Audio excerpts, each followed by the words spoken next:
I spent 60 years believing that Diane Sullivan was my person. The sister I never had, the friend who knew every secret, every dream, every fear. We'd been inseparable since we were 7 years old, building blanket forts and sharing our first heartbreaks. She was my maid of honor. She held my hand when I gave birth to my daughter. She sat beside me at my mother's funeral. And on a Tuesday afternoon in October, I came home early from a canceled appointment and found her in my bed with my husband of 40 years. In that single moment, I didn't just lose a marriage and a friendship, I lost my entire understanding of my own life. Before I begin my story, let me know in the comments where you are listening from and what time it is. I just want to know I'm not alone in this. And if you feel moved by what you hear, consider subscribing. It helps more people become aware of the reality of betrayal and finding strength after heartbreak. Now let me tell you what really happened. The morning of October 15th started like any other Tuesday. I woke at 6:30, made coffee in the same blue pot I'd been using for 20 years, and watched the sunrise paint our backyard maple tree in shades of amber and gold. Robert was still sleeping. He'd been sleeping later and later since his retirement 2 years ago. I didn't mind. After 40 years of marriage, you learn to appreciate the quiet morning hours. I had a routine doctor's appointment at 10 o'clock, just a regular check-up with Dr. Morrison. Nothing urgent, nothing worrying. At 67, these appointments were just part of life's maintenance, like changing the oil in a car or replacing the batteries in the smoke detector. Diane had texted me the night before, "Coffee tomorrow after your appointment." "Miss your face?" I'd smiled at my phone like a schoolgirl. Even after all these years, Diane's messages still made me feel like that 7-year-old girl who'd found her best friend on the first day of second grade.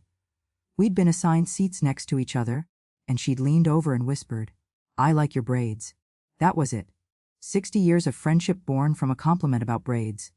Robert came downstairs around 8, his gray hair standing up in the back the way it always did. I'd reached up automatically to smooth it down, a gesture I'd performed thousands of times without thinking. "Morning, Mags," he'd said, kissing my cheek. His lips felt dry, perfunctory. But that was normal too, wasn't it? After 40 years, passion becomes comfort. Romance becomes routine, or at least, that's what I'd told myself. "Your appointment's at 10, he asked, pouring himself coffee. "Yes, but I should be home by 11:30. Diane wants to grab lunch." Something flickered across his face, so brief I almost missed it. "Again? You just saw her on Friday?" "Robert, we've been friends for 60 years. Is it really surprising that we see each other often?" He'd shrugged, hidden behind his newspaper, the actual physical newspaper he insisted on subscribing to because real men read real news. I'd found it charming once. That morning, it just seemed like another wall between us.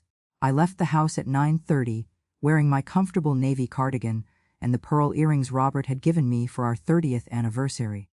The doctor's office was only 15 minutes away, in the medical complex near the old shopping center where Diane and I used to buy our prom dresses.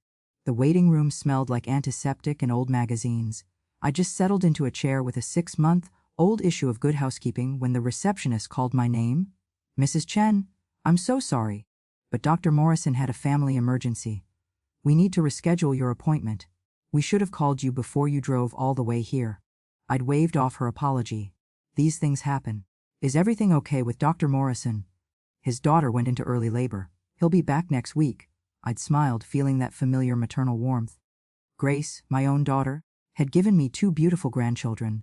I understood the pull of a child in need, even when that child is grown. I texted Diane, "Appointment canceled. Want to do lunch early?" She didn't respond right away, which was unusual. Diane was typically glued to her phone, texting me throughout the day with random thoughts, funny observations, pictures of her garden. We joked that we probably texted more than teenagers. I decided to head home. Maybe I'd surprise Robert with an early lunch. Maybe we'd actually talk, the way we used to, before retirement made us into 2 people who simply orbited the same house without really connecting. The drive home took 12 minutes. I remember because I was listening to the radio, and they were playing that old Carole King song, "You've Got a Friend." I'd sung along, thinking about Diane, about how lucky I was to have someone who'd been there through everything. My father's death when I was 19. My miscarriage between pregnancies. The year I thought I might lose my teaching job due to budget cuts. Diane had been my constant, my anchor, my sister in everything but blood. I pulled into our driveway at 10:47 a.m. I know because I glanced at the dashboard clock and thought about whether I should start preparing lunch or wait to hear back from Diane. Robert's car was in the garage. That was expected, he rarely went anywhere these days. But there was another car parked on the street just a few houses down. A silver Honda Civic, Diane's car. My heart did a happy little flip. Maybe she'd decided to surprise me too. Maybe she'd come over to visit with Robert while she waited for me. They'd always gotten along well. Diane had known Robert almost as long as I had. She'd introduced us actually at a college party when we were all 22.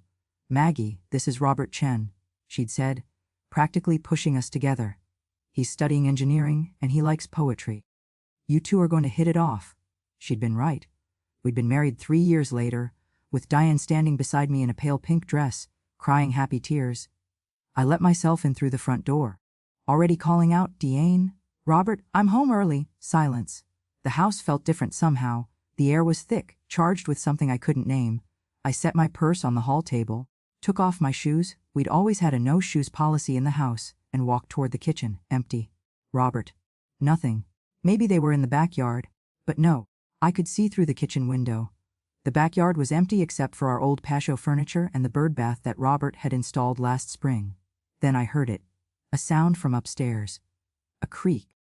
The specific creak of our bedroom floor, the board near the foot of the bed that had needed fixing for 5 years, but that we'd never gotten around to repairing. I started up the stairs, my hand on the railing. Each step felt surreal, like I was moving through water. Some part of me, some ancient, primal part that lives in the gut, already knew, already understood. But my conscious mind hadn't caught up yet. My conscious mind was still innocent, still making excuses. Maybe Robert was taking a nap. Maybe Diane had come over and gone upstairs to use our bathroom. Maybe. I pushed open our bedroom door, and there they were, in my bed. In the bed I'd made that morning with the blue floral sheets I'd bought on sale at Target. In the bed where I'd slept beside Robert for 40 years. In the bed where I'd nursed my daughter in the middle of the night. In the bed where I'd cried into my pillow after my mother died. Robert and Diane, tangled together, her silver hair, the same shade as mine, spread across my pillow. His hand, the hand that had held mine through 4 decades, resting on her back. They didn't hear me at first. They were too lost in each other, in their betrayal, in their lies. I stood there for what felt like hours, but was probably only seconds. My brain was trying to process the impossible, trying to make sense of a reality that couldn't exist. Then Diane turned her head. Our eyes met, and I watched my best friend, my sister, my confidantee, my person, look at me with an expression I'd never seen before. Not shame, not remorse. Just surprise, like I'd walked in on something inconvenient, not something catastrophic. "Maggie," she said. Just my name, nothing else. Robert sat up, grabbing for the sheet, his face flushing red. "Mags, I can explain." But I was already backing away. My legs were moving on their own, carrying me backward out of the room, down the hallway, down the stairs. I could hear them calling my name, hear the rustle of clothes being frantically pulled on, hear the panic in their voices. I didn't grab my purse. I didn't bother with my shoes. I walked out the front door in my stocking feet, got in my car and drove. I don't remember where I went. I know I ended up in the parking lot of our old elementary school, the school where Diane and I had met, where we'd been assigned seats next to each other in Mrs. Patterson's 2nd grade class. The playground was still there, updated but recognizable. The monkey bars where we'd hung upside down. The field where we'd practiced cartwheels. I sat in my car and stared at that playground, and I tried to understand how the life I'd woken up to that morning, the life I'd been living for 67 years, had been a complete and utter lie. My phone buzzed. Robert. Then Diane. Then Robert again. 12 calls in 30 minutes. I turned off my phone, and for the first time in my life, I had absolutely no idea what to do next. I must have sat in that parking lot for 2 hours. A school security guard eventually knocked on my window, asking if I was okay. I told him I was fine, just nostalgic, visiting my old elementary school. He looked concerned but let me be. I suppose a 67-year-old woman crying in a car doesn't present as much of a threat. When I finally turned my phone back on, there were 37 missed calls. 23 from Robert, 14 from Diane. There were also texts, so many texts that my phone seemed to vibrate endlessly as they loaded. "Robert, Maggie, please come home." "Robert, let me explain." "Robert, this isn't what it looks like." "Diane, Maggie, I'm so sorry." "Diane, please talk to me." "Diane, I never meant for this to happen." "Robert, where are you?" I'm worried, Diane? You're my best friend. Please. That last one made me laugh, a horrible, hollow sound that echoed in my car. Best friend. The words felt obscene. There was one text from my daughter, Grace, Mom, Dad called me frantic. He says you're upset and won't answer your phone. What's going on? Call me, please. Grace. My sweet, sensible Grace who'd inherited my eyes and Robert's analytical mind. She was a therapist. She helped people navigate trauma and betrayal for a living. And now she'd have to help her own mother through the worst betrayal imaginable. I couldn't call her yet. I couldn't form the words. Instead, I drove to the one place I knew I could think, the public library downtown. I'd spent countless hours there during my teaching years, researching lesson plans. And after retirement, I'd volunteered twice a week to help with the children's reading program. I sat in a corner chair in the biography section. Nobody ever bothered you in the biography section, and I let myself feel it, all of it, the shock, the humiliation, the grief. Because that's what it was, grief. I was mourning the death of my entire understanding of my life. How long had this been going on? Weeks? Months? Years? That thought made my stomach turn? Years. It could have been years. Every coffee date with Diane, every girls' weekend, every time she'd come over for dinner and sat at my table, eating my food, drinking my wine, laughing at Robert's jokes. Had they been laughing at me? My hands were shaking. I pressed them flat against my thighs, trying to steady myself, trying to breathe. Mrs. Chen. I looked up. It was Sarah, one of the young librarians I'd worked with. She was 25, bright-eyed, still believed in happy endings. Are you all right? You look pale. I'm fine, I said automatically. Then, actually no, I'm not fine, but I will be. She sat down in the chair across from me. Do you need anything? Water? Someone to call? Just some time? I said. Just some quiet time to think. She nodded and left me alone. That was the thing about libraries. They understood the sanctity of silence. I must have sat there until closing time, because the next thing I knew, Sarah was gently touching my shoulder, telling me they were locking up. It was 8 o'clock. I'd been sitting in that chair for 5 hours. I couldn't go home. The thought of walking into that house, sleeping in that bed, seeing Robert's face, it was impossible. I drove to a Holiday Inn off the highway and paid cash for a room. The clerk didn't ask questions. I suppose she'd seen plenty of people checking in with no luggage, no explanations, just need. The room was generic, beige walls, floral bedspread, the faint smell of industrial cleaning products. I sat on the edge of the bed and finally called Grace. She answered on the first ring. Mom. Oh my God, where are you? Dad is losing his mind. Your father, I said, my voice surprisingly steady, is having an affair with Diane. Silence. Complete, absolute silence. Then, what? I came home early from my appointment. It was cancelled. I found them in our bed. Mom, no, that can't be. I saw them, Grace, with my own eyes.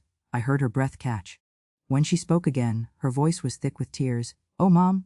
Oh God, I'm coming to you. Where are you? I told her. She said she'd be there in 45 minutes. She lived across town with her husband, Marcus, and their 2 kids. Don't tell your father where I am, I said. I won't. I can't process this, Diane. Diane, she's been like an aunt to me my whole life. I know, sweetheart. How long has it been going on? I don't know. I don't know anything anymore. After we hung up, I lay back on the scratchy hotel bedspread and stared at the ceiling. The water-stained ceiling tiles. The smoke detector with its blinking red light. The utterly mundane details of this utterly mundane room where my life had fractured into before and after. Grace arrived 38 minutes later, bursting through the door with takeout containers and tears streaming down her face. She dropped everything and wrapped her arms around me. And for the first time since I'd walked into my bedroom that morning, I cried. I cried for my marriage. I cried for my friendship. I cried for the knave woman I'd been just 12 hours ago, making coffee and smoothing down her husband's hair, believing she knew her life. We'll get through this, Grace whispered into my hair. I promise you, Mom. We'll get through this. But sitting there in that hotel room, being held by my daughter while the Kung Pao chicken grew cold on the nightstand, I couldn't imagine how. Grace stayed until midnight, sitting with me, letting me talk in circles, trying to make sense of the senseless. I need to know how long, I finally said. I need to know when my life became a lie. Dad's phone, Grace said. If you still have access to the account, I did. We'd always shared a phone plan, one of those family plans that made financial sense. I'd never thought to check his messages before. Why would I? I'd trusted him. Grace pulled out her laptop. Within 20 minutes she'd logged into our account and pulled up Robert's text history. "Mom," she said carefully, "are you sure you want to see this? I need to know." She turned the laptop toward me. The text went back 5 years. 5 years, since just after Diane's husband, Tom, had died of a heart attack. Since she'd been grieving and needed support, and I'd encouraged Robert to check on her, to help her with household repairs, to make sure she wasn't alone too much. I scrawled through them, my stomach churning. "Robert, missing you already. Diane, Tuesday. Maggie has her book club. Robert, I hate lying to her. Diane, I know. Me too. But we can't stop now." There were hundreds of them. Thousands. 5 years of secret messages, coded language, stolen moments. One from 3 months ago made me stop scrolling. "Diane, do you think we should tell her?" "Robert, I don't know. I don't want to hurt her." "Diane, we're already hurting her. She just doesn't know it." "Robert, not yet. I'm not ready." They discussed telling me. They debated my pain like it was a scheduling conflict. I closed the laptop. "I want a divorce," I said. Grace nodded. "I understand. Do you want me to call Marcus's lawyer friend?" "Not yet. First, I need to go home. I need to look Robert in the eye and ask him why. I need to hear it from him. I'll come with you." "No," I said. "This is something I need to do alone." I went home the next morning at 9 o'clock. I'd chosen the time deliberately. Not too early, not too late. I wanted Robert awake and alert. I wanted him to see me coming. Grace had offered again to accompany me, but I'd refused. Some conversations need to happen without witnesses, even loving ones. My hands trembled as I pulled into the driveway. The house looked exactly the same as it had yesterday morning. The same red brick facade, the same white shutters, the same oak tree in the front yard that we'd planted when Grace was born. But everything had changed. This wasn't my home anymore. It was just a building where I'd been living a lie. I let myself in. Robert was sitting at the kitchen table, still in his pajamas. He looked like he hadn't slept. "Good. Maggie," he said, standing so quickly his chair scraped against the floor. "Thank God. I've been so worried." "Sit down," I said. My voice was calm, eerily calm. I barely recognized it. He sat. I remained standing. I needed the advantage of height, the power of looking down at him. I asked. He opened his mouth, closed it. "Mags, don't call me that." "How long, Robert?" 5 years, he whispered. A little over 5 years. Hearing him say it out loud was different from reading the texts. It was concrete, real, undeniable. Since Tom died, yes. So while I was helping Diane grieve, while I was bringing her casseroles and sitting with her through the nights when she couldn't sleep, while I was being a good friend, you were sleeping with her. It wasn't like that. It started innocently. I was just helping her with some repairs, and we started talking, really talking, and you decided to betray 40 years of marriage. He flinched. "I never meant to hurt you." I laughed. That same horrible, hollow sound from yesterday. "You never meant to hurt me. You carried on an affair with my best friend for 5 years. You had sex with her in our bed." "In our bed, Robert? Where do you think the hurt comes from?" I know. It was unforgivable." Tears were running down his face now. "But Maggie, I love you. I've always loved you. Don't you dare," I said, my voice rising for the first time. "Don't you dare tell me you love me while you're sleeping with Diane. Love doesn't do this. Love doesn't lie every single day for 5 years. It just happened. We didn't plan it.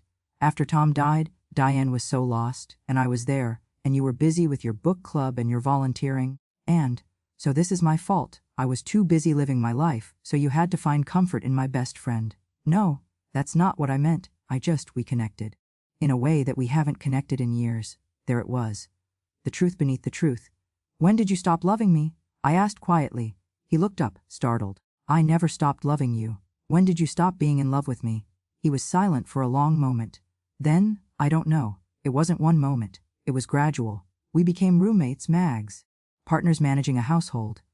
We stopped really seeing each other. "And Diane saw you?" "Yes," he whispered. I pulled out a chair and sat down across from him. My legs couldn't hold me anymore. "Did you laugh about me?" I asked. "When you were together, did you laugh about stupid Maggie who had no idea?" "Never. God, Maggie, never." We felt terrible. The guilt was eating us both alive. "Not terrible enough to stop." "No," he admitted. "Not terrible enough to stop." We sat in silence. The kitchen clock ticked loudly. Outside, I could hear Mrs. Patterson from next door calling to her cat. "I want a divorce," I said. "Maggie, please. Can't we try to work through this? Counseling?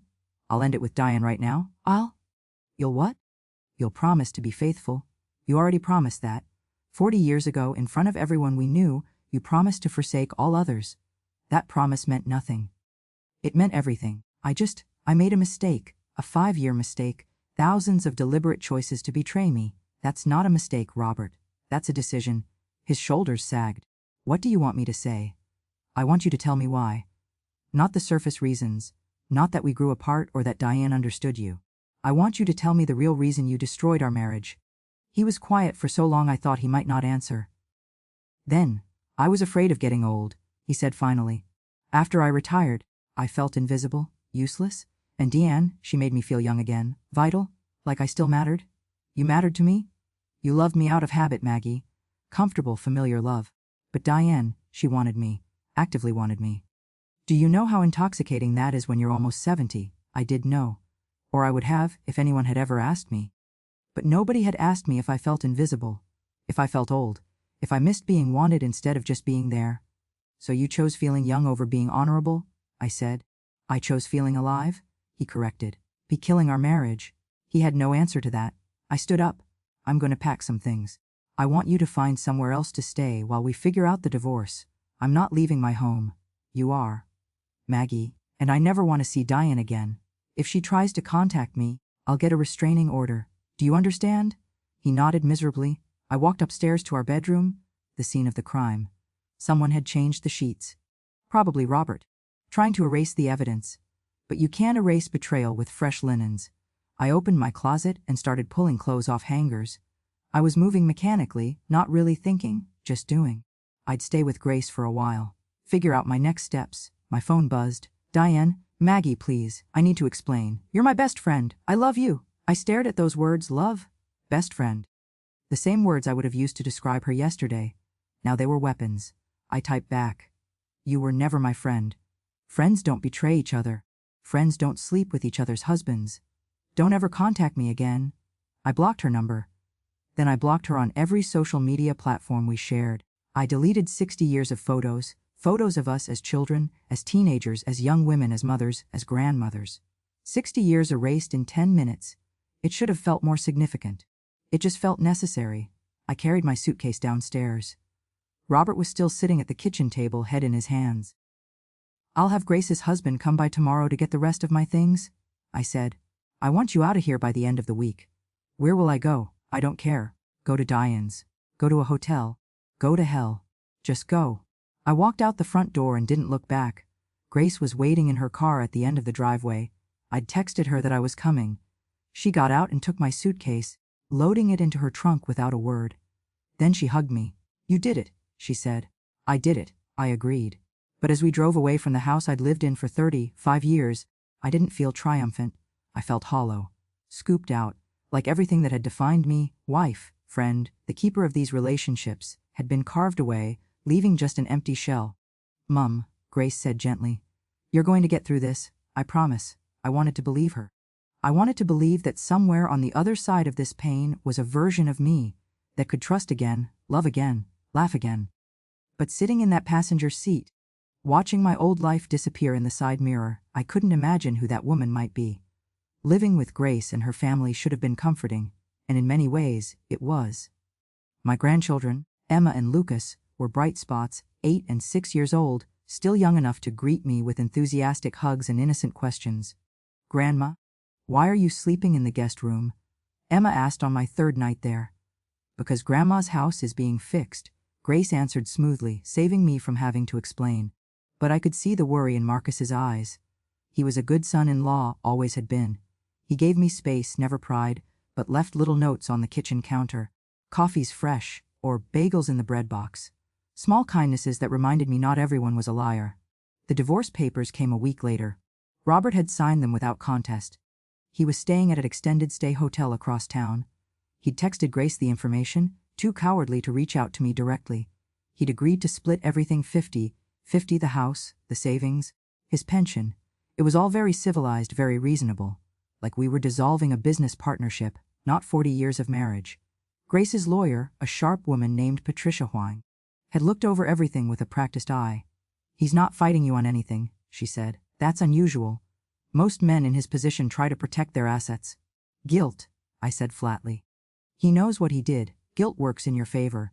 We should have this finalized in 6 months, maybe less. 6 months to undo 40 years. It seemed impossibly fast and unbearably slow all at once. The hardest part wasn't the legal proceedings or the division of property. It was the quiet moments. The mornings when I'd wake up and, for just a split second, forget. Forget that my life had imploded. Forget that the two people I'd loved most had betrayed me. Then reality would crash back in, and I'd have to live through the grief all over again. Grace found me crying in the bathroom one morning, 2 weeks after I'd moved in. "Mom," she said, kneeling beside me, "tell me what you need. How can I help?" "I need to understand," I said through my tears. "I keep replaying every memory, looking for clues. Were there signs? Was I blind? Or were they just that good at lying?" "They were good at lying," Grace said firmly. "This isn't on you. But maybe if I'd been more attentive, more interesting, more—" "Stop. Stop right there." Grace gripped my shoulders. "Mom, I'm a therapist. I see this all the time. The betrayed partner always blames themselves. But you didn't do this." "They did. Their choices, their betrayal, their failure." Intellectually, I knew she was right. Emotionally, I couldn't shake the feeling that I'd somehow failed. Failed to keep my husband interested. Failed to notice my best friend's treachery. Failed at the two relationships that had defined my entire adult life. "I don't know who I am without them," I whispered. "Then we'll figure it out," Grace said. "We'll figure out who Maggie Chen is when she's not someone's wife or someone's friend. Just Maggie. Just you." It sounded so simple when she said it. But I was 67 years old. I'd been Robert's wife since I was 25. I'd been Diane's friend since I was 7. Those identities had roots that went down to my very core. "How do you pull up roots that deep without destroying yourself in the process?" Grace suggested therapy. "Someone who specializes in betrayal trauma," she said. "I can't be your therapist, Mom. I'm too close to this. But I know someone excellent. Dr. Linda Morrison, no relation to your doctor." I started seeing Dr. Morrison twice a week. She was a woman in her 50s with kind eyes and a no-nonsense approach that I appreciated. "Tell me about the friendship," she said in our first session. "Tell me about Diane." So I did. I told her about meeting in 2nd grade, about growing up together, about being each other's maid of honor. About every birthday party, every holiday, every milestone we'd shared. "She was the person who knew me best," I said. Or I thought she did. Now I wonder if she ever really knew me at all, or if I ever knew her. "Betrayal rewrites history," Dr. Morrison said. "You're looking back at 60 years of friendship through the lens of her affair. That's natural. But those early memories, they were real. The friendship was real, even if it became poisoned later. How can it have been real if she was capable of this? People are complicated. They can love you and betray you. Those two truths can exist simultaneously." I hated that answer. I wanted it to be simple. Either Diane had always been a monster, or I'd been completely wrong about everything. The idea that both things could be true, that she genuinely loved me while sleeping with my husband, was too complicated, too painful. "What about Robert?" Dr. Morrison asked. "What about him? Do you miss him?" I'd expected the question, but it still caught me off guard. Did I miss him? I missed having a partner. I missed not being alone. But did I miss Robert specifically, the man who'd lied to me for 5 years, who'd chosen someone else, who'd made me feel invisible? "I miss who I thought he was," I said finally. "I miss the marriage I thought I had. But him, the real him? No. I don't think I do." That realization should have been freeing. Instead, it made me feel even more lost. If I didn't miss Robert, if the marriage I'd been mourning was just an illusion, then what had I actually lost? "You lost your sense of safety," Dr. Morrison said, as if reading my thoughts. "You lost trust. You lost the belief that you could rely on your own judgment. Those are real losses, even if the relationship wasn't what you thought." 1 month after moving in with Grace, I decided to go back to the house, our house, soon to be just Robert's house, once the divorce was final and I'd taken my half of the equity. Marcus offered to come with me, but I said no. I needed to face it alone. The key still fit in the lock, though it felt foreign in my hand. The house smelled different, or maybe it smelled the same, and I was different. Robert wasn't there.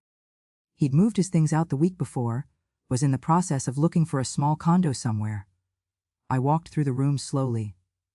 The living room where we'd hosted countless dinner parties, the kitchen where I'd made thousands of meals, the dining room where we'd celebrated every holiday, every birthday, every anniversary. 40 years of life, now just empty rooms. I went upstairs to the bedroom. Someone had put fresh sheets on the bed again, Probably Robert, still trying to erase what I'd seen. But I could still picture it, them. Together. That image was burned into my brain forever. I opened the closet. Half of it was empty now. Robert sighed. My clothes hung there limply, looking abandoned. On the top shelf, I found a box I'd forgotten about. Our wedding album. I took it down, carried it to the bed, and opened it. There we were 25 and 28 years old, faces glowing with hope and certainty. There was Diane in her pink bridesmaid dress, beaming at the camera. There was Robert's best man, Terry, who'd moved to California 15 years ago and who we'd lost touch with. There were my parents, both gone now. Robert's mother also gone. All these people, this whole world captured in photographs, most of them were dead or scattered now. And the marriage itself, that had died too. I'd just been the last to know. I put the album back on the shelf. I wasn't ready to throw it away, but I couldn't keep looking at it either. In the drawer of my nightstand, I found a stack of birthday cards from Diane. 60 years of birthday cards, each one signed, "Love always, your sister from another mister." I read through them, looking for clues, for hints, for anything that would make sense of how that woman, the woman who wrote, "You're my person, and sisters forever," could do what she'd done. There were no clues. Just declarations of love and friendship that now felt like mockery. My phone rang. Grace. "Mom, you okay? You've been gone for 2 hours." "I'm at the house." "Do you want me to come?" "No, I'm okay. I just needed to see it." "Are you sure?" "I'm sure, sweetheart. I'll be home soon." Home. But this was home, wasn't it? Or it had been. Now Grace's guest room was home. Soon I'd need to find my own place. I couldn't live with my daughter forever. Another task, another thing to figure out. Another piece of rebuilding a life I hadn't asked to rebuild. Before I left, I went to the basement. Robert had a workbench down there, tools meticulously organized on a pegboard. I found a hammer and went back upstairs to the bedroom. The bed. Our bed. The site of the betrayal. I swung the hammer. Once, twice, 3 times. The wooden headboard splintered satisfyingly. I hit it again and again, destroying it piece by piece. 40 years of sleeping side by side. Reduced to kindling. When I was done, I was breathing hard, sweating, my arms aching. But I felt something I hadn't felt in weeks, powerful, in control. I couldn't control what they'd done to me, but I could control how I responded. I left the hammer on the floor next to the destroyed headboard and walked out. As I drove away, I didn't cry. I didn't look back. I was done looking back. 3 months after I found Robert and Diane together, I signed a lease on a small apartment in the Riverside district, a neighborhood I'd always loved but never lived in. It was a 3rd-floor walk, up in an old converted Victorian house, with hardwood floors, big windows, and a view of the park across the street. "It's perfect for you, Mom," Grace said as we stood in the empty living room on moving day. "It feels like a fresh start." A fresh start at 67. The phrase would have seemed absurd to me 6 months ago. Now it felt like survival. Marcus and Grace helped me move in. I didn't have much. I'd taken only what was truly mine from the house. Let Robert keep the furniture we'd chosen together. The wedding china, the framed photos from our life. I wanted nothing that reminded me of them. I bought new furniture from IKEA, simple, modern pieces that Grace helped me assemble. A comfortable couch in soft gray, a small dining table, a bed that was just mine, with crisp white sheets that no one had ever betrayed me in. Emma and Lucas helped me pick out curtains, bright yellow ones that made the living room feel sunny even on cloudy days. "Grandma, this is like playing house, but for real," Lucas said, his gap-toothed grin making me smile genuinely for the first time in weeks. "It is like that," I agreed, "a brand new house for a brand new life." "Can we have sleepovers here?" Emma asked. "Absolutely. There's a pull-out couch with your names on it." The kids' enthusiasm was infectious. They didn't see this apartment as evidence of my failed marriage. They saw it as Grandma's cool new place with the big windows and the park view. Dr. Morrison said children's perspectives could be healing. "They don't carry your grief," she told me in one of our sessions. "They just see who you are now, not who you were then." Who I was now. I was still figuring that out. The divorce was finalized in early March, 5 months after that terrible Tuesday. Patricia called me with the news. "It's done, Maggie. You're officially divorced." I waited to feel something. Relief, maybe, or sorrow. But there was just nothing, a flatness. The marriage had felt over the moment I walked into that bedroom. The legal paperwork was just making it official. "Thank you, Patricia," I said. "What will you do now?" she asked. I looked around my small apartment. "Live," I said simply. "Just live." But living turned out to be harder than I expected. Not in the practical ways. I could pay my bills, cook my meals, manage my days. But in the existential ways. The why am I doing this? Ways I'd wake up in the morning and think, what's the point? I'd spent 40 years building a marriage that was a lie. 60 years nurturing a friendship that was false. What was I building toward now? Dr. Morrison said this was normal. You're grieving not just what you lost, but the future you'd imagined. The retirement years with Robert. Growing old with your best friend. Those futures died too. So what do I imagine now? That's the work, she said gently. Creating a new vision. Grace suggested I rejoin my book club. I'd stopped going after the divorce. Couldn't face the questions, the sympathy, the gossip. They miss you, Mom, Grace said. Karen called me asking if you were okay. The book club, I'd been a member for 12 years. We met every other Tuesday at the library. I'd missed 4 meetings now. What if they ask about Robert and Diane? They probably will. But you don't owe them details. You can just say, I'm divorced and I'm moving forward. That's enough. So I went. On a Tuesday in late March, I walked into the library's meeting room with my copy of The Nightingale under my arm and my heart in my throat. The women looked up as I entered. There were 8 of them, women I'd spent years discussing books with, sharing coffee with, laughing with. Karen stood up first. Maggie! We've missed you so much! She hugged me, and then they all did. One by one, these women I'd known casually but not deeply embraced me. Nobody asked invasive questions. Nobody demanded explanations. We're glad you're back, said Susan, who was 72 and had survived breast cancer. We saved your usual seat, my usual seat, by the window next to Karen. Some things remained even when everything else changed. We discussed the book. We drank terrible library coffee. We argued about the ending and whether the author had earned the emotional resolution. It was normal. Blessedly, beautifully normal. Afterward, Karen touched my arm. If you ever want to talk, she said simply. Thank you. I'm divorced too, she said. 20 years ago, from a good man who just stopped loving me. It gets easier. Not fast, but it does get easier. I believed her. Or I tried to. April brought warmer weather and a decision I needed a purpose beyond just surviving. I'd been a teacher for 35 years. I'd loved it. Shaping young minds, watching children discover the joy of reading, making a difference. I couldn't go back to full-time teaching. But maybe I could volunteer. I called the library and asked if they still needed help with the children's reading program. They did. Every Tuesday and Thursday afternoon, I could read to kids, help them with their homework, show them that books could be doorways to anywhere. My first day back, I sat in the children's section with a copy of Where the Wild Things Are, and 5 eager 6-year-olds gathered around me. My grandma reads me this book, said a little girl named Sophie. It's a very good book, I agreed. One of my favorites. As I read about Max sailing away to where the wild things are, I felt something shift inside me. Purpose connection. Joy small and fragile but real. These children didn't know about my divorce or my betrayal. They just knew I was the nice lady who reads stories with funny voices and helped them sound out hard words. To them I was just Maggie, not Robert's wife. Not Diane's friend, just myself. After the session, the children's librarian, a young man named David, thanked me. You're really good with them, he said. Have you done this before? I was an elementary school teacher for 35 years. It shows. The kids responded to you immediately. Would you consider doing this more regularly? We're short-staffed and could really use someone with your experience. I'd love that, I said, and I meant it. May was my birthday month. I turned 68 on May 14th. Last year, Robert had taken me to our favorite Italian restaurant. Diane had come over earlier with a homemade cake. We'd all laughed and eaten too much and talked about getting old. This year, Grace insisted on hosting a small party at her house. Just family, she promised. Nothing overwhelming. But when I arrived, there were more people than expected. Grace's family, of course. But also Karen from book club. Susan, 2 other women from the reading program. Even Patricia, my lawyer, who'd become something like a friend through the divorce process. Surprise, they called as I walked in. Grace hugged me. You didn't think we'd let this birthday pass quietly, did you? They'd made a cake. Chocolate with raspberry filling, my favorite.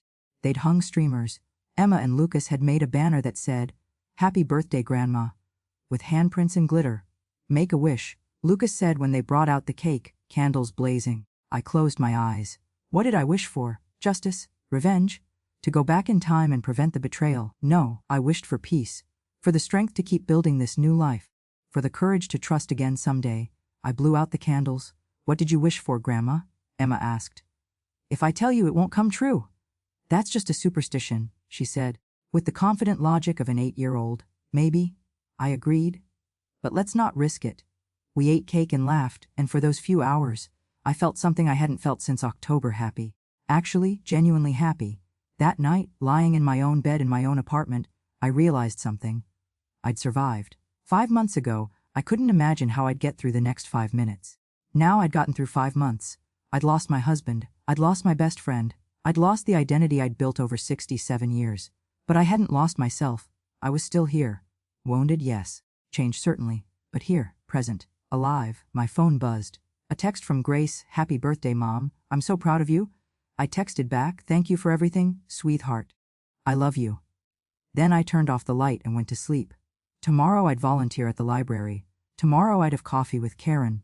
Tomorrow I'd keep building this new life. One small choice at a time. And somehow that was enough. Summer arrived with its humid Georgia heat, and with it, a routine that began to feel less like survival and more like actual living. I had my apartment, my volunteering at the library, my book club, my twice-weekly therapy sessions that I'd started spacing out to once a week. I had Sunday dinners with Grace's family. I had my independence. I also had my anger. It had quieted, settled into something manageable, but it was still there, a low simmer that occasionally flared up when I least expected it. Like the day in late June when I ran into Diane at the grocery store. I was in the produce section, examining tomatoes, when I heard her voice. That familiar voice that had once been as comforting as my own. I froze. Slowly I turned around. She looked older, thinner. Her silver hair, which she'd always worn in a stylish bob, looked limp and unkempt. There were dark circles under her eyes that makeup couldn't quite hide. Please, she said. Please, can we just talk? 5 minutes. That's all I'm asking. No, I said, turning back to the tomatoes. Maggie, I miss you. Every day I miss you. You were my best friend. That made me turn around. I was never your best friend. Best friends don't do what you did. I know. I know what I did was unforgivable. But I need you to understand. Understand what? That you felt lonely after Tom died. That Robert made you feel special. I don't care about your reasons, Diane. You made a choice. Thousands of choices, actually. Every day for 5 years you chose to betray me. People were starting to stare. An elderly man with a shopping cart had slowed down, pretending to examine the lettuce while clearly listening. Can we go somewhere private? Diane asked, her voice breaking. No, we're done. We've been done since October. But 60 years. 60 years meant nothing to you when you got into bed with my husband. She flinched as if I'd slapped her. Good. It meant everything to me, she whispered. You meant everything to me. I destroyed the most important relationship in my life, and I have to live with that every day. Then live with it, I said, but live with it away from me. I put down the tomato I'd been holding and walked away. My hands were shaking. My heart was racing. But I'd done it. I'd faced her and held my ground. In the parking lot, I sat in my car for 10 minutes, just breathing. My phone rang. Grace, Mom, are you okay? Diane just called me. She said she saw you at the grocery store. She called you. My anger flared again. She has no right. I know. I told her not to contact me anymore, but she's apparently desperate to talk to you. She says she's seeing a therapist, trying to work through her guilt. Her guilt? I repeated. How nice that she's working through her guilt. What about my pain? What about what she did to me? I know, Mom. I know. I just wanted to make sure you were okay. I'm fine, or I will be. I need to go. I drove home, my appetite for grocery shopping gone. In my apartment, I paced. I was furious, at Diane for approaching me, at Robert for creating this situation, at myself for still being affected by them. Dr. Morrison had warned me this might happen. You'll likely run into them, she'd said. Atlanta's a big city, but not that big. You need to prepare yourself for those encounters. I'd thought I was prepared. I'd imagined running into Diane dozens of times, had practiced what I'd say. But the reality was different. Seeing her face, hearing her voice, being confronted with the physical presence of her betrayal, it had shaken me more than I wanted to admit. I called Dr. Morrison. She had an opening the next morning. Tell me about the encounter, she said when I arrived at her office, still agitated. I recounted the whole thing, Diane's appearance, her plea to talk, my refusal, the way she'd looked so broken. And how do you feel about how you handled it? Dr. Morrison asked. Proud, I think. I stood my ground. I didn't let her manipulate me with tears or guilt. But also, I paused. trying to articulate the complicated tangle of emotions, also sad, because seeing her reminded me of what I lost. Not her, I don't want her back in my life. But the version of her I thought existed, the friend I thought I had. That's a very mature distinction, Dr. Morrison said. You're grieving the illusion, not the reality. Will I always feel this way? This angry and sad and confused? The intensity will fade. Eventually, you'll be able to think about them without this visceral reaction. But you'll never completely forget. Betrayal leaves scars. Or scars, I repeated, like battle wounds. Exactly like battle wounds. And you're a survivor of a war you never wanted to fight. 2 weeks after the grocery store incident, something unexpected happened. I met someone. His name was Walter and he was 71 years old with kind eyes and a gentle smile. We met at the library during one of my volunteer sessions. He'd come in to return some books and had stopped to watch me reading to the children. Afterward, as I was gathering up the picture books, he approached. "You're wonderful with them," he said. "Are you a teacher?" I said, "for 35 years, now I just volunteer, he repeated with a smile. "I don't think there's any just about it. What you're doing is important." We talked for a few minutes. He told me he was a retired high school English teacher, that he'd lost his wife to cancer 3 years ago, that he spent most of his time now reading and volunteering at a community garden. "Would you like to get coffee sometime?" he asked. "I don't know many people in the area yet. I just moved here 6 months ago to be closer to my daughter." I almost said no. The idea of having coffee with a man, of even the suggestion of dating, felt impossible. I wasn't ready. I might never be ready. But something made me pause. Walter wasn't asking for romance. He was asking for coffee, for conversation, for the simple human connection of two people who'd lived long lives and might have something to talk about. "Coffee would be nice," I heard myself say. We met the following Saturday at a small cafe near the park. I arrived early, nervous, second-guessing my decision. What was I doing? I was a recently divorced woman whose entire sense of trust had been shattered. I had no business having coffee with a strange man. But Walter wasn't strange. He was easy to talk to, with a self-deprecating humor that made me laugh. We talked about books, our favorite authors, the novels that had changed us, the guilty pleasure reads we were embarrassed to admit we loved. "I have a weakness for legal thrillers," he confessed. "The more improbable courtroom twists, the better. I read romance novels," I admitted. "The kind with shirtless men on the covers. My daughter teases me mercilessly." "Nothing wrong with wanting a happy ending," he said. That phrase hung in the air between us. Happy endings. Did those exist? Could they exist after betrayal and divorce and shattered trust? "I should tell you," I said. "I'm divorced. Very recently divorced. And I'm not looking for anything. I'm just trying to figure out who I am now." "That's exactly where I was 3 years ago," Walter said.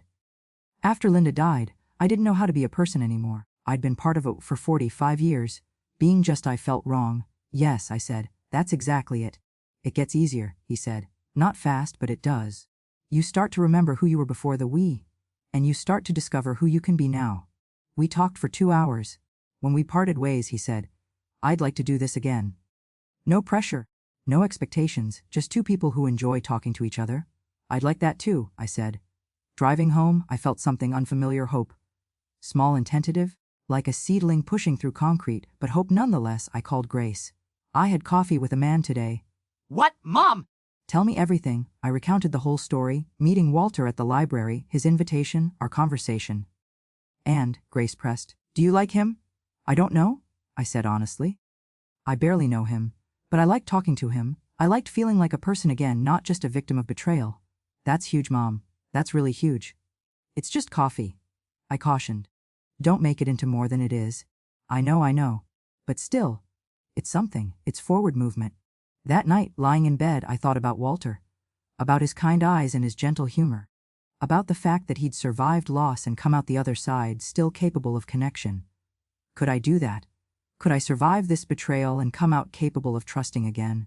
I didn't know. But for the first time since October, I was willing to consider the possibility. My phone buzzed. A text from an unknown number.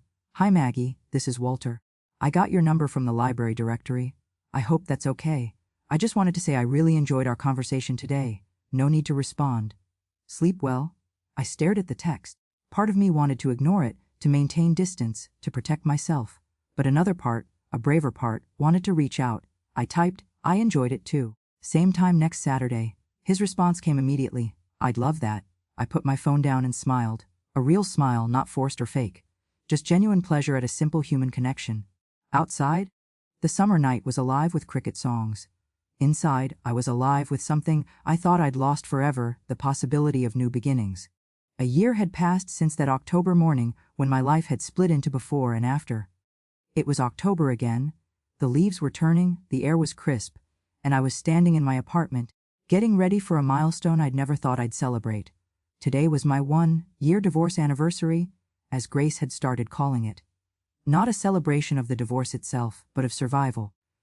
Of making it through the hardest year of my life and coming out the other side still standing. Grace had insisted on taking me to dinner. Just the two of us, a mother-daughter evening. But first, I had something I needed to do. I'd been meeting with Walter regularly for the past 4 months. Coffee had turned into lunches, lunches into walks in the park, walks into dinners. Nothing rushed, nothing forced. Just two people who'd survived loss, learning to trust again in small, careful increments. He'd been patient with my hesitations, my moments of panic when getting close to someone felt too dangerous. He understood. He'd been through his own grief, his own journey of learning to be a person again after losing the love of his life. I'm not trying to replace what you lost, he told me once. I can't compete with 40 years of history. I'm just offering something new, something different. No expectations, no pressure. That was what I needed. Someone who understood that my heart was still healing, still scarred, but slowly opening again. Today, Walter and I were meeting at the community garden where he volunteered. He'd been asking me to visit for weeks, wanting to show me the tomato plants he'd been nurturing, the herb garden he'd helped design. I found him in the back corner of the garden, kneeling in the dirt, his hands covered in soil. He looked up when he heard me approach, his face breaking into that gentle smile I'd grown to appreciate. You made it, he said, standing and brushing off his knees. Come see what we've accomplished. He showed me around, rows of vegetables, flowers blooming in unexpected places, a small seating area with benches made from reclaimed wood. Wouldn't built this for the neighborhood, he said. Anyone can come here, plant something, tend it, harvest it. It's about community, about growing things together. It's beautiful, I said. And it was. Not just the garden itself, but what it represented. People coming together to create something nurturing, something alive. I've been thinking, Walter said, suddenly serious. About us? About what this is. My heart rate picked up. Was this the moment he'd ask for more than I could give? I know you're still healing, he continued. I know you're not ready for anything serious. And that's okay, but I want you to know that I care about you, Maggie. These past months, getting to know you, watching you rebuild your life, it's been an honor. Walter, let me finish. I'm not asking you to make any decisions or commitments. I just want you to know that when you're ready, if you're ever ready, I'm here. And if you're never ready for more than friendship, I'm okay with that too. Your friendship is enough. I felt tears prickling my eyes. You're a good man, Walter. I try to be. I care about you too, I said carefully, more than I expected to. More than I thought I was capable of after everything that happened. But you're right. I'm still healing. I'm still learning to trust my own judgment again. Take all the time you need, he said simply. We sat on one of the benches, surrounded by the garden he'd helped build, and talked about everything and nothing. About his late wife and how he still missed her. About my marriage and how I was learning to separate the good memories from the lies. About the future and all its uncertainty. Do you think we ever fully heal from betrayal? I asked. I think we learn to carry it differently, he said. At first, it's this crushing weight that takes all your energy just to survive. But eventually it becomes something lighter. Not gone but manageable. Like an old injury that aches sometimes, but doesn't stop you from living. That's what I want, I said. To live again, really live, not just survive. You're already doing it, he said. Every time you show up at the library for those kids. Every time you try something new. Every time you let someone in, even just a little bit. That's living. Later that evening, I met Grace at our favorite Thai restaurant, a place she discovered during college and that had become our spot over the years. Happy divorce anniversary, Mom, she said, raising her glass of wine in a toast. Should we really be celebrating a divorce? I asked, but I was smiling. We're celebrating you. Your strength, your courage. The fact that you're still here, still trying, still opening yourself up to life even after it knocked you down. We clinked glasses. I have something to tell you, Grace said. I ran into Dad last week. My stomach tightened. How is he? Miserable, honestly. He's living in that small condo near the highway. He asked about you. Wanted to know if you were okay. What did you tell him? I told him you're doing well. That you have your own apartment, you're volunteering your life. I didn't mention Walter? That's your business to share or not. How did he react? He cried, Grace said quietly. He said he'd thrown away the best thing in his life for something that wasn't even real. That Diane broke it off with him after 3 months. Apparently, without the forbidden aspect. Without the sneaking around, they had nothing in common. I should have felt vindicated. Should have felt pleased that they'd imploded, that their affair had turned out to be hollow. But instead, I just felt sad. Sad for all the destruction, all the wasted years, all the pain caused by 2 people who'd been chasing something that didn't exist. He asked if you'd ever forgive him, Grace added. Forgive him? His word, not mine. I thought about it. Forgiveness. What did that even mean? Did it mean forgetting what happened? Pretending it was okay? Taking him back? I don't know if I can forgive him, I said finally. Not in the way he probably wants. But I'm working on forgiving myself. For not seeing it, for trusting too easily, for all the ways I blame myself. Maybe that's enough? I think that's more than enough, Grace said. And Diane, have you heard anything about her? She moved away. To Florida, I think. To be near her sister. She tried to reach out to me one more time about 6 months ago. She wanted me to tell you she was sorry. I'm sure she was sorry. Sorry she got caught. Sorry she lost the friendship. But I don't think she's sorry for what she did. Not really. Does it matter? Grace asked. Whether she's truly sorry or not. No, I realized. It doesn't. Her remorse or lack of it doesn't change what happened. It doesn't change the fact that I survived it and built something new.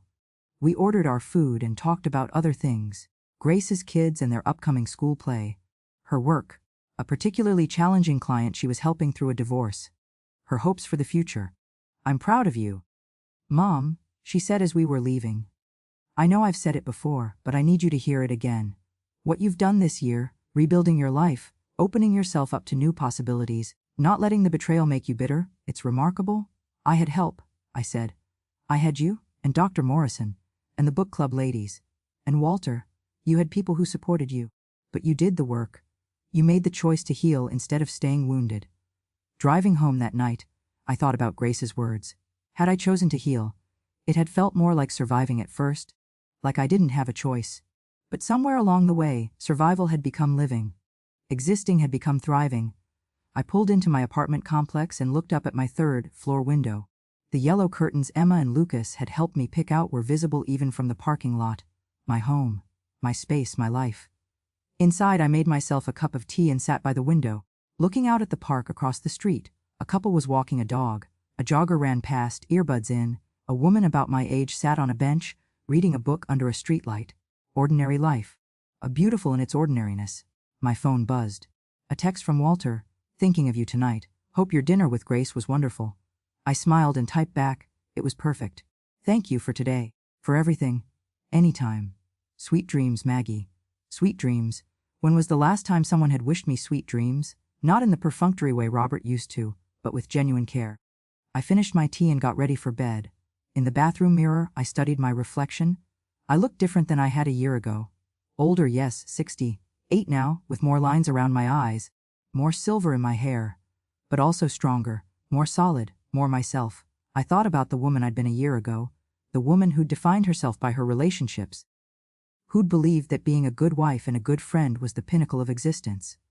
That woman was gone. In her place was someone new. Someone who'd learned that she could survive alone, that she was enough, all by herself. That relationships should enhance her life, not define it. I climbed into bed, in my apartment, in my life, and felt something I hadn't felt in a long time: contentment, not happiness exactly, that still felt too fragile, too dependent on external circumstances. But contentment, peace.